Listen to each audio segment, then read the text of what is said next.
Menteri Jangkatan Boding Jangka Sarkar Jela, ubabat du ikatan patai khubor James K. Sangma, ubalangat ia kejengpang COVID-19 menen kasngi, mata kasngi pak khalatir unai lor arjar arfa ulama sawi pat kejengja ka basusi, bakata kalong kejengnya tahu kali kabelaja hapo anong ba anagong kabahap apo ka Jela Asam.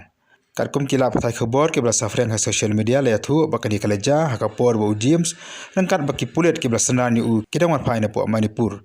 Kidur kidar ke belas safreng ha social media ya ke baka registrational kamla ban penting ba ki penpa baka we ni ki kali pulet ke basandra ni u kala kala ha prek surok bat la thur basangon ki pulet ke lamun sa ha ke jingja na kalian ka registrational ha bakala persam penting kana ya kan ke jingja ni ki angut ki menteri jaga sarkar jela kata ba la kemen romboi bat ba preston tensong ki le thu man kalian jukiru ki padio jingtep ke batikana halor kan ke jingja masih iya po social media baka sering kali jok power minister jok hi Balai?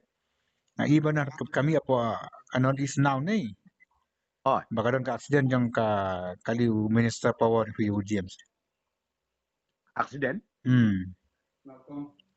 Ano kong katuka ayu ka amulan. am kitu ki convoy jong uti ki babot ki security jong kang ba ka accident ka kali jong James sang ma minister meklea Ho. bat ki escort jong ka masal songon Oh. Nga pati bra.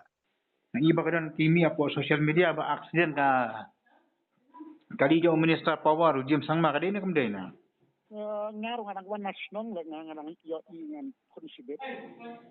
ang papayon ti biyay Nga network lang supuay at ka network man ta. oh